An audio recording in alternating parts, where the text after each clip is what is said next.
Chapter 23. Alex was sound asleep when the first explosion went off.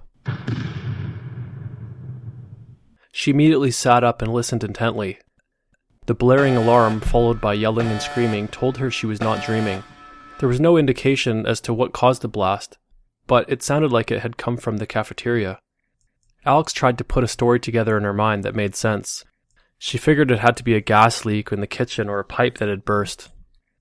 Alex rose from her bed and peered out the window of her cell door.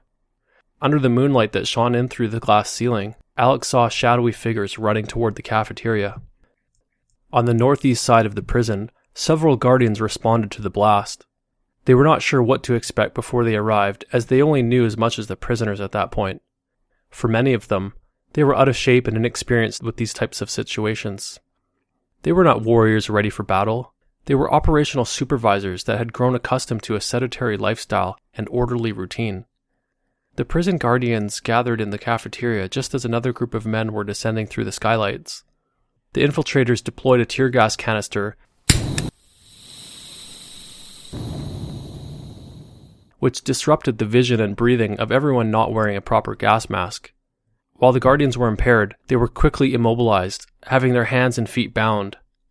A second backup squad of guardians hastily marched toward the cafeteria with as much preparation as the first on-scene troops, but they too suffered the same fate. The pathetic and ultimately ineffective attempt to regain control of the situation was foiled by a group of well-prepared individuals who were dressed head to toe in black. Once the prison guardians were bound together on the floor, the midnight infiltrators initiated Phase 2 of their plan. The invaders knew exactly where to go. With their gas masks and night vision goggles on, they ran down the corridor with their guns aimed high. They located the first door that they were looking for and rigged it with a high-frequency blaster device. One of the men in the squad gave 2 heavy pounds with his fist, and Mara crawled to the back of her cell and covered herself with her flimsy mattress. The frequency blasters detonated, shattering the solid door like it was glass. "Come on, come on!" one of them yelled. Mara tossed the mattress aside and darted out the door with no hesitation. The masked posse went down another corridor, taking care of any threats that came up. The second door was located and provisioned with explosives, the same way as the first. Alex heard 2 large thuds in the door and was signaled to get back. She too crouched down and covered herself with her mattress. The explosives were detonated and the blast reduced the door to rubble. Alex was taken aback by the sudden explosion as she was not quite sure what was going on. Her ears were ringing and her heart was pounding as several masked men stormed into her cell.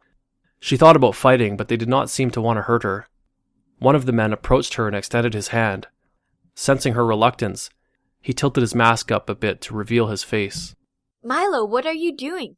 Now's not really a good time to talk about this, Alex. Please, come with me. I can't go with you. I'll be a wanted fugitive. Alex was clearly thinking multiple steps in advance. She was not allowing the abrupt hype of a midnight breakout cloud her judgment and make an impulsive decision that she might regret later. Another familiar face emerged from the mob. Alex, we need to leave this place now. But this isn't the way, she protested. This is wrong. There's no other way, Alex. Come on, Alex. I didn't go through all this trouble just to debate with you.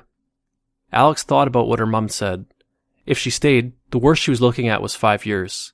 If she escaped and went off the grid, then she would always be on the run, which was not an ideal alternative. If she were to become apprehended, then surely she would spend the rest of her life in prison.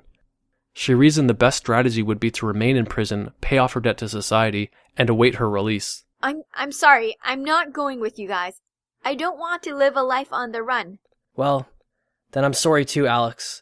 Sorry for what I'm about to do.